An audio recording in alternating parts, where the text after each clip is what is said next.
여러분, 사람은 누구나 행복을 누리고 싶어 합니다. 그래서 부와 명예와 권력을 얻으려고 모든 힘을 기울입니다. 이러한 것들이 사람을 행복하게 하는 것으로 여기기 때문입니다.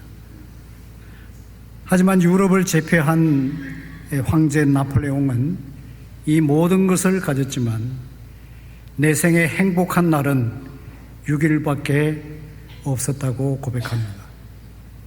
이와는 달리 미국의 헬렌 켈러는 보지도 듣지도 말하지도 못하였지만 내 생에 행복하지 않은 날은 단 하루도 없었다고 말합니다. 무엇이 이런 차이를 만들었을까요? 여러분은 어떻습니까? 하루하루 행복하게 살아가고 계십니까? 대답이 없는 거 보면 그렇지 않은 것 같아요. 그렇지 않다면 무엇 때문에 그런지 오늘은 이 문제를 앞서 읽은 성경 말씀을 중심으로 여러분과 함께 살펴보려고 합니다. 여러분, 이 말씀 익히 아시는 말씀이기 때문에 내용을 더 자세히 설명하지 않겠습니다. 여러분 다 아셨죠? 읽었잖아요. 설교 끝날까요? 이 말씀의 핵심은 예수님이 가나의 혼인잔치에서 물을 포도주로 바꿨다, 그 내용입니다. 이것은 예수님이 이 땅에서 일으키신 첫째 기적입니다. 그러면 죄송합니다. 사도 요한이 왜 이 가나의 혼인잔치 기적 사건을 기록했을까요? 여러 가지 많은 해석을 할 수 있지만 여러분 11절에 보면 이런 말씀이 있습니다. 예수께서 이 첫 표적을 갈릴리 가나에서 행하여 그의 영광을 나타내심에 제자들이 그를 믿으니라. 여기서 이 기적을 비롯해서 요한복음에는 많은 기적 사건을 기록하고 있습니다. 자, 우리가 이 기적 사건을 볼 때에 여러분 무엇을 생각해야 됩니까? 어떤 분은 이 본문을 가지고 이런 설교를 들은 적이 있어요. 예수님이 물을 포도주로 변화시키지 않았느냐? 우리도 믿음을 가지면 그리고 기도하면 우리 포도주로 바뀔 것이다. 믿습니까? 안 믿으시는 것 같네. 근데 그런 내용을 말하려고 하는 게 아니라 물론 예수님 말씀이 너희들은 나보다 더 큰 일을 할 것이다 라고 약속도 하셨어요. 그렇지만 우리는 예수님과 본질적으로 다른 존재입니다. 그래서 이 요한복음에서 많은 이적 사건을 기적을 기록한 것은 예수님이 하나님의 아들로 이 땅에 오셨지만 빛으로 오셨지만 세상에 사는 사람들이 어둠에 속했기 때문에 그 빛을 빛으로 하나님으로 알아주질 않는단 말이에요. 그래서 예수님은 많은 기적 사건을 통해서 예수님이 바로 구약에서 하나님이 보내주시기로 약속한 메시아라는 것을 하나님이시라는 것을 나타내기 위해서란 말이에요. 이것을 놓치면 성경을 잘못 읽는 겁니다. 그래서 11절에 그런 얘기를 하잖아요. 제자들이 그를 보고 믿더라. 도대체 이 기적을 일으키신 이분이 누구냐 이거예요. 사람은 그런 기적을 베풀 수가 없잖아요. 죽은 사람을 살리고 날 때부터 소경된 사람을 고칠 수 없잖아요. 물을 포도주로 바꾸게 할 수가 없지 않습니까? 바로 이런 기적을 행하시는 이분이야말로 바로 하나님께서 약속하셨던 인류의 메시아라는 것을 나타내기 위함이란 말이에요. 여러분,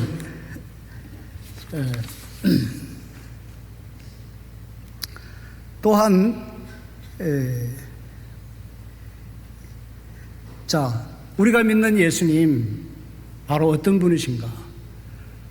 인류의 4대 성인 가운데 한 사람에 지나지 않는 그런 분이 아니고 바로 하나님이시란 말.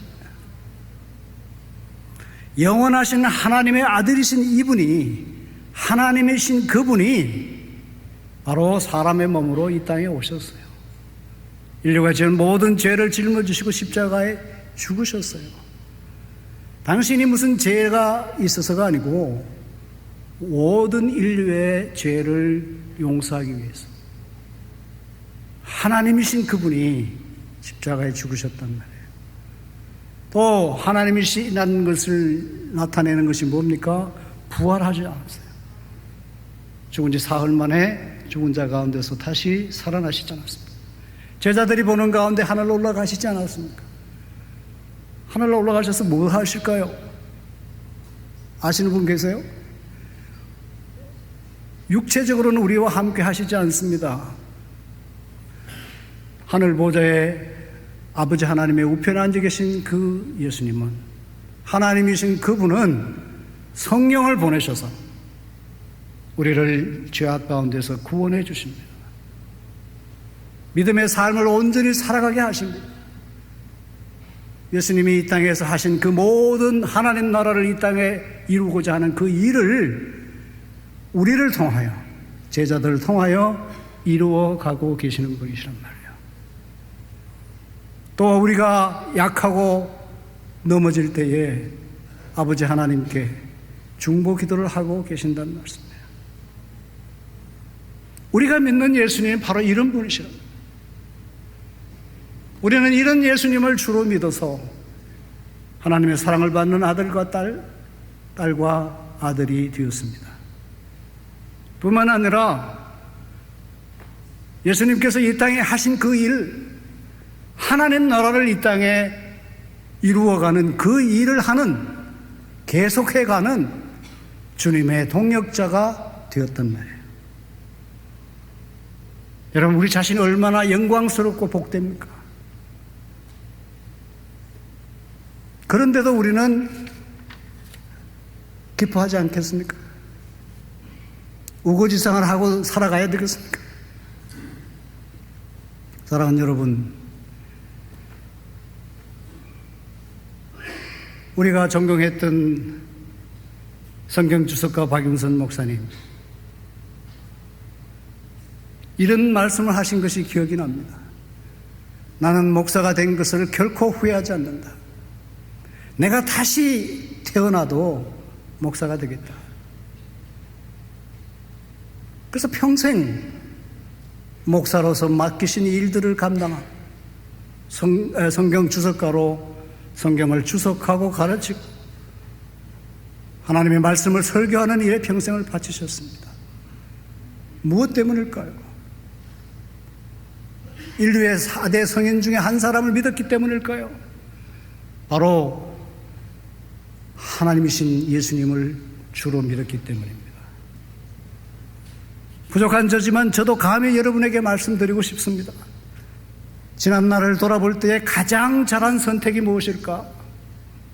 예수님을 주로 믿고 산 것이라고 말씀드리고 싶습니다. 다른 모든 것은 부차적인 것이에요.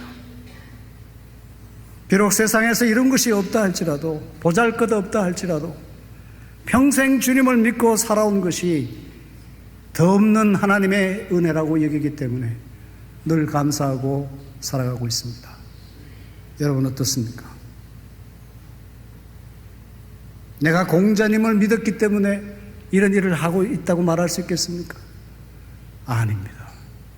우리가 믿는 예수님이 하나님이시기 때문에 그래요. 왜 우리가 기쁘게 살아가지 못합니까? 힘을 내어서 살아가지 못합니까? 우리가 믿는 예수님이 누구신지를 잘 모르기 때문에 그래요. 우리 안에 소원을 두고 그것을 이루어 가시는 하나님, 바로 예수님은, 그 주님은 끝까지 하나님의 뜻을 이루어 가시는 분이에요. 사랑하는 여러분, 혹 주님을 믿고 사는 것이 기쁘지 않을 때가 있습니까? 하나님 앞에서 우리 자신을 바라보면 자랑스럽기는커녕 한심스럽게 느낄 때가 있습니까? 하지만 우리가 믿는 예수님은 하나님의 능력으로 우리를 한 점 흠도 티도 없는 사람으로 이끌어 가실 것입니다. 왜 우리가 믿음의 삶에서 좌절하신지 아십니까? 내 모양을 보면 너무 한심스럽단 말이에요. 원하는 선은 행치 아니하고 원치 않는 악만 행하기 때문에 그래요. 사도 바울의 고백이 우리의 고백이란 말이에요. 믿음이 성숙한 사람일수록 내가 하나님 앞에서 얼마나 죄인이라는 것을 더 의식합니다. 초신자는 세상이 새롭게 보일 뿐이죠. 믿음의 삶을 살아갈수록 주님이 말씀하신 대로 제대로 살지 못하는 내 자신을 바라볼 때, 왜 이 모양인가? 가슴을 치는 때가 얼마나 많습니까? 저만 그렇겠습니까? 여러분도 아마 그러실 거예요. 그러나 너무 시리에 빠지거나 절망하지 마십시오. 앞으로 우리를 한 점 흠도 티도 없는 하나님의 사람으로, 하나님 나라를 이어받기에 조금도 부족함이 없는 사람으로 우리 주님께서 이끌어 가실 것이기 때문입니다. 혹 삶이 너무 힘들고 어려워 우리 자신이 마치 황량한 벌판에 내버려진 같이 느끼십니까? 우리가 믿는 예수님은 하나님의 권위와 사랑으로 우리를 푸른 초장과 쉴만한 물가로 이끌어 가실 것입니다. 혹 여러분이 하고 있는 일이 너무나 보잘것없어서 의기소침하십니까? 무기력하십니까? 하지만 우리는 다시 연약한 무릎을 일으켜 세워 앞으로 나아가야 합니다. 우리가 믿는 예수님은 하나님의 권위로 하늘의 뜻을 이 땅에 이루어가는 주님의 동역자로 삼으시고, 하나님의 능력으로 우리의 섬김을 통해서 하늘의 뜻을 이 땅에 이루어 가실 것이기 때문입니다. 우리 주님께서 실패하시겠습니까? 한번 시작한 일을 중도에 그만두시겠습니까? 이런 주님을 우리가 바라보아야 합니다.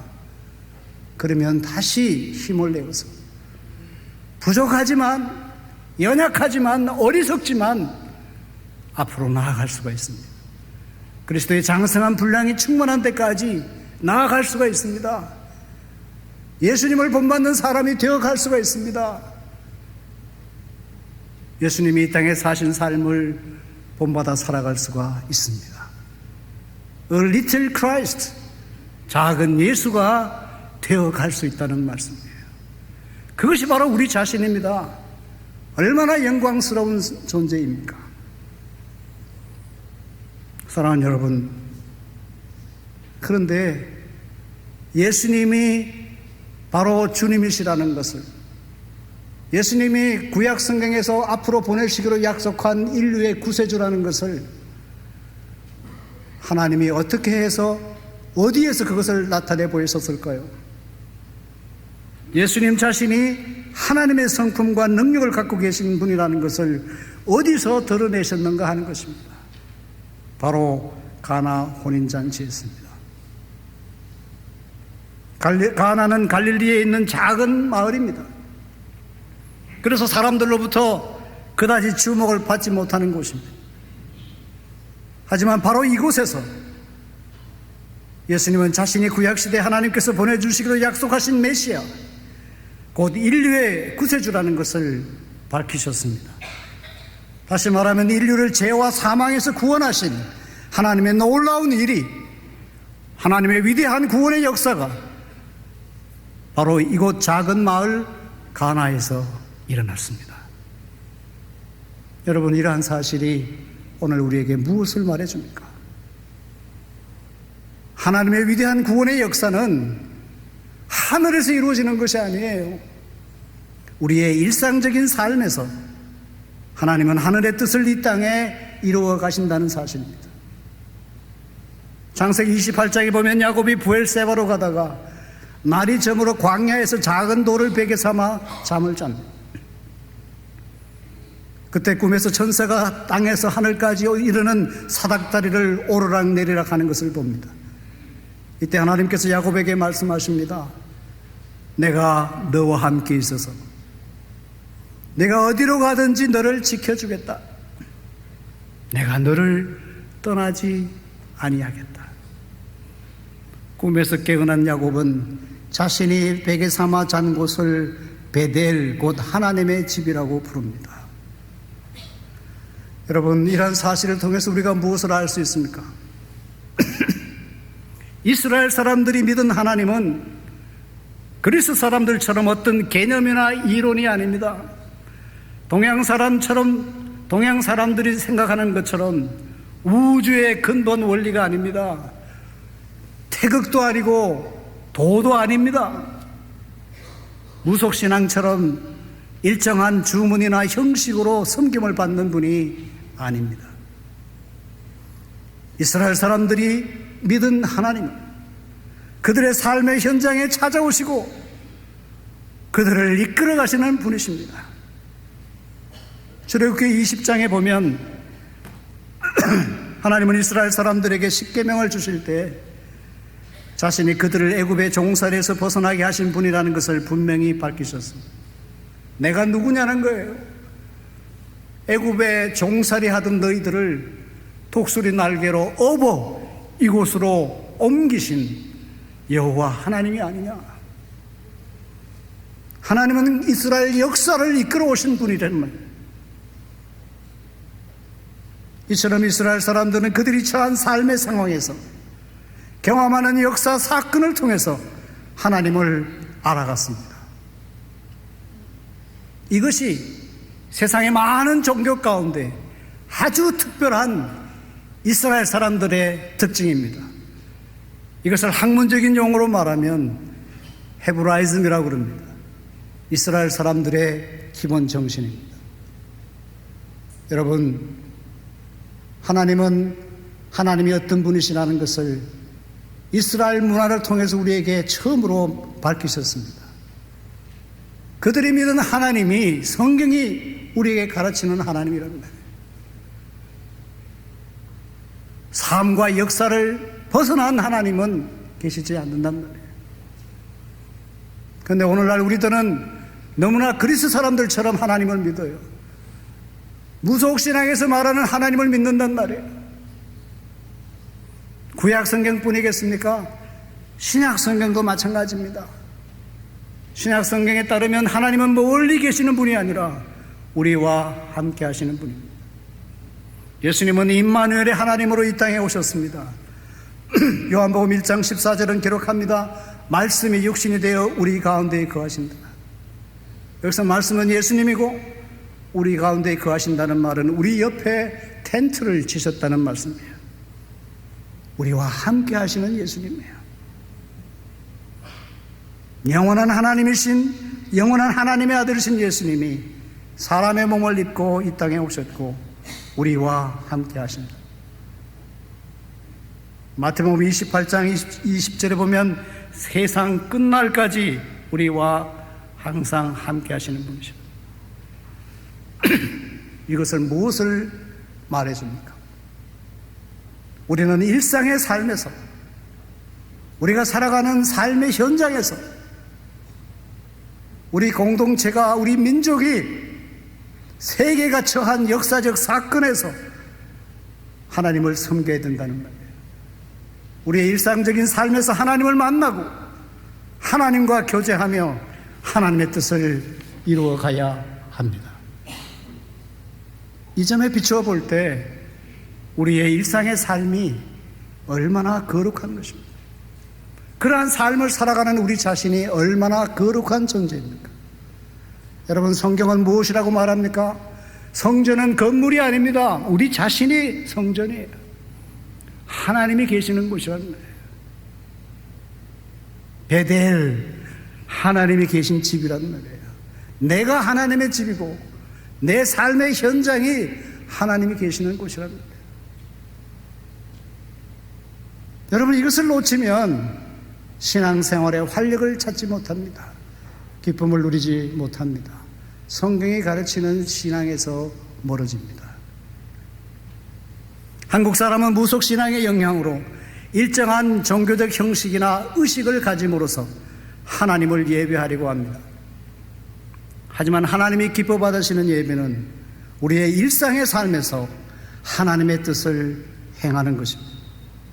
미가서 6장 6절부터 8절까지에 따르면 하나님이 기뻐 받으시는 예배, 그것은 바로 공의를 실천하며 인자를 사랑하며 겸손히 하나님과 함께 행하는 것이다. 로마서 12장 1절에서 사도 바울은 영적 예배를 하나님께 드릴 것을 강조합니다. 하나님이 기뻐 받으시는 영적 예배는 몸을 산 제물로 바치는 것입니다. 이것은 몸을 죽여서 제물로 드리라는 것이 아닙니다. 여러분, 몸은 뭐예요? 시간과 공간을 필요로 합니다. 몸이 가는 곳은 바로 우리의 실제적인 삶이란 말이에요. 따라서 이 말씀은 우리의 실제적인 삶으로 하나님을 예배하라는 것입니다. 하나님의 뜻에 따라 따르는 삶을 살아갈 때 그것이 하나님이 기뻐 받으시는 영적 예배라는 거예요. 종교적인 의식을 통해서 하나님을 예배하는 데는 관심을 기울였지만 하나님 말씀대로 살아가는 삶이 없으면 하나님이 기뻐 받으시는 예배가 아닙니다. 성경이 가르치는 바른 예배에서 멀어집니다. 여러분, 구약 성경 잘 아시지 않습니까? 이스라엘 사람처럼 하나님 섬기기를 얼마나 열심을 냈습니까? 하나님께 바치는 제물을 마련하기 위해서 수천의 양을 잡아 죽였고 수많은 올리브 오일을 태우지 않았습니까? 하나님이 뭐라고 그럽니까? 너희들이 바치는 그 제물에 내가 질려버렸다. 너희들이 기름 태우는 그 냄새 역겹다고 그러지 않았습니까? 왜? 그렇게 제물을 바치면서도 하나님의 뜻을 행하는 삶이 없기 때문에 그렇습니다. 여러분, 하나님의 뜻을 실천하는 삶이 없는 예배, 하나님이 기뻐 받으시지 않습니다. 여러분, 기독교 문명이 들어간 나라는 직업을 뭐라고 하는지 아십니까? 콜링이라고 그래요. 하나님의 부르심이라고 말합니다. 무엇을 말합니까? 내가 무슨 일을 하든지 그것은 내가 선택한 것이지만 믿음의 눈으로 볼 때는 하나님이 그 일을 하도록 불렀다는 것입니다. 그렇기 때문에 그 일을 어떻게 해야 되겠어요? 하나님께서 불러서 하는 일인데 적당히 할 수가 없죠. 하나님을 섬기는 마음으로 그 일을 열심히 하는 겁니다. 온 마음과 정성을 기울여서 그 일을 합니다. 구두 수선장이가 구두를 짓는 일도 목사님이 강단에서 설교하는 것처럼 다 하나님의 일을 하는 것이다. 마틴 루터가 말했습니다. 그러므로 하나님 앞에서 하는 것이니까 최선을 다해서 일을 합니다. 그것이 오늘날 서양 문명입니다. 서양 사람들은요, 기독교 문명이 들어간 나라는 일을 철저히 해요. 적당히 하지 않습니다. 한국 사람들의 맹점이 뭘까요? 계획성이 없어요. 빨리빨리에 그냥 빠져서 건물을 설계도 없이 그냥 지어가면서 서로 바꾸잖아요. 대단한 민족이에요. 그러나 그 후유증이 얼마나 많습니까? 우리는 이런 방식으로 정치합니다. 이런 방식으로 경영을 합니다. 물론 좋은 점도 있지만 그것이 과연 바람직할까요? 하나님을 섬기는 마음으로 우리의 주어진 일을 할까요? 여러분, 우리가 하는 일이, 우리가 살아가는 삶이 바로 하나님의 뜻을 이 땅에 이루는 믿음의 삶, 믿음의 현장이란 말이에요. 남아프리카 공화국에 알리 카페타라는 농사꾼이 있었습니다. 그는 목축과 농사를 지으며 안정된 생활을 하고 있었습니다. 그런데 갑자기 다이아몬드 광산 붐이 일어나서 온 나라가 들뜨게 되었습니다. 농사꾼 알리는 문득 자신이 가난하다는 생각이 들어서 나도 다이아몬드를 찾아서 부자가 되어야겠다고 다짐합니다. 곧바로 농장을 팔아서 자금을 마련합니다. 다이아몬드 광산을 찾는 일에 나섭니다. 나라 곳곳을 헤매었으나 다이아몬드를 찾지 못했습니다. 집을 떠난 지 10년 만에 절망한 끝에 바다에 뛰어들어 죽었습니다. 그런데 알리로부터 농장을 사들인 러셀이라는 이웃 농사꾼이 농장 냇가에서 검은 빛나는 돌을 발견하고 가정 방문을 온 목사님에게 보였습니다. 그 목사님이 그 돌을 한참이나 살피다가 깨트려 보니까 갈라진 사이로 빛나는 다이아몬드가 나왔습니다.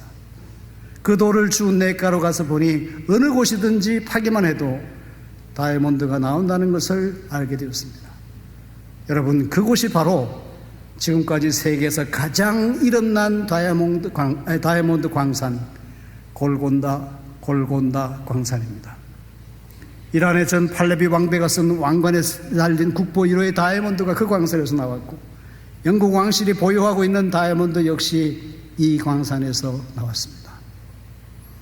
이처럼 여러분, 보석은 먼 곳에 있는 것이 아닙니다. 그것은 죽은 알리 카페트의 농장 뒷뜰에 있었듯이 우리 가까운 곳에 있습니다. 하나님께서 우리에게 살아갈 오늘을 주시고 일터를 주신 것은 그것이 바로 우리의 보석이 묻힌 광산이기 때문입니다. 우리는 과연 우리가 살아가고 일하는 광산에서 하나님의 뜻을 이루어가고 있는지 한번 돌아보아야 하겠습니다. 사랑하는 여러분, 오늘날 많은 그리스도인들이 예수님을 믿는 삶에서 기쁨을 찾지 못합니다. 역동적이고 활기찬 믿음의 활동을 하지 못합니다. 무엇 때문이겠습니까? 우리는 아주 어떤 특별한 사건을 겪거나 신비스러운 체험을 해야만 하나님의 은혜를 받았다고 여깁니다. 물론 우리도 이런 경험을 할 수가 있습니다. 사도 바울이 여러분 아시다시피 다메섹으로 가는 길에서 부활하신 주님이 강한 빛으로 나타나신 것을 경험하지 않았습니까? 하지만 이런 경험은 매우 드뭅니다. 그래서 어떤 사람 우리가 평생 한두 번 겪을지 말지, 여러분, 우리가 분명히 알아야 될, 오늘 말씀을 통해서 분명히 우리가 기억해야 할 것이 있습니다.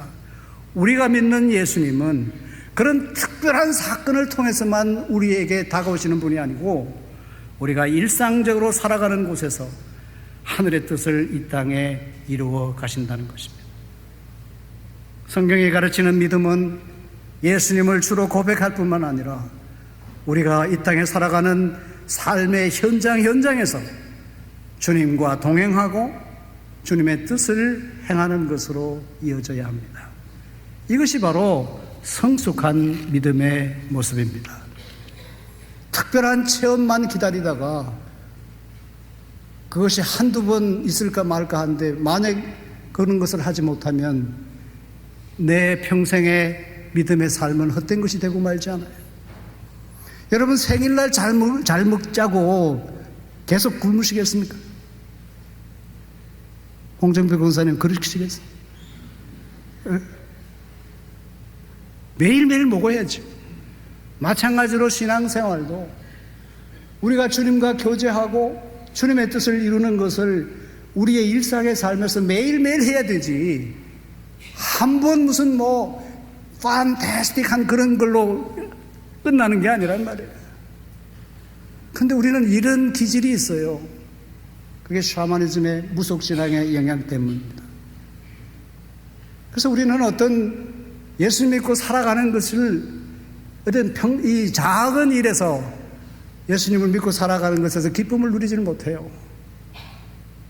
사실 우리가 신앙의 눈으로 보면 하루하루 살아가는 것이 기적 아닙니까? 하나님의 놀라운 은혜 아닙니까? 이 재난 많은 세상에서 이렇게 살아있는 것도 하나님의 은혜 아닙니까? 이 많은 사람 가운데 한 믿음의 공동체로 하나님 삼아주신 거 놀라운 일이 아닙니까? 수많은 사람 가운데 가족으로 하나님 붙여주신 거 놀라운 은혜 아닙니까? 근데 우리는 가까운 사람을 사랑하려 하지 않고 저 멀리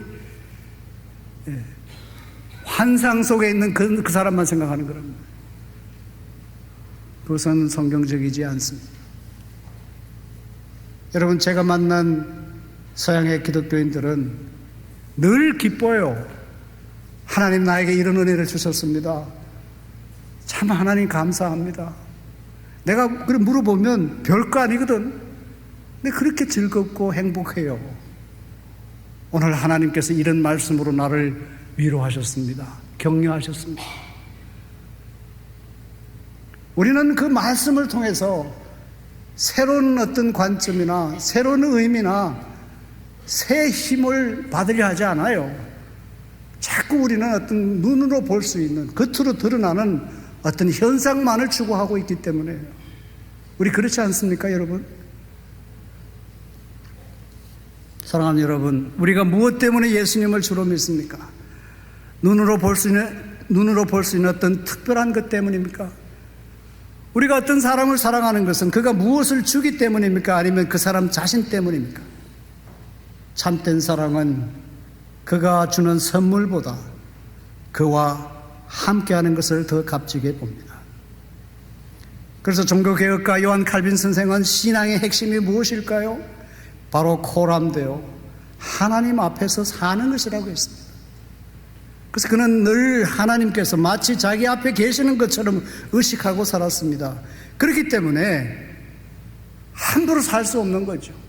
일상의 삶에서 하나님과 교제하게 하였고 하나님의 뜻을 이루는 삶을 힘썼습니다. 이것을 경건이라고 그럽니다. 하나님이 나와 함께 하신다는 그 의식이 그로 하여금 경건한 삶을 살게 했습니다. 칼빈 선생이 이렇게 말합니다. 주님, 내 심장을 주님께 바치고 싶습니다. 얼마나 아름다운 사랑의 고백입니까? 여러분, 칼빈 선생은요, 세상 인간적으로 볼 때는 불행한 사람이었습니다. 너무나 병이 많아가지고 걸어다니는 병원이라고 그랬습니다. 근데 그분이 쓴 글은 얼마나 하나님을 찬양하는지 모릅니다. 일상의 삶에서 하나님과 함께하는 삶을 살았기 때문입니다.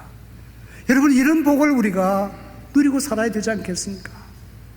왜 저 멀리 보이는 그것만을 자꾸 바라보고 쫓아가느냐 말이에요.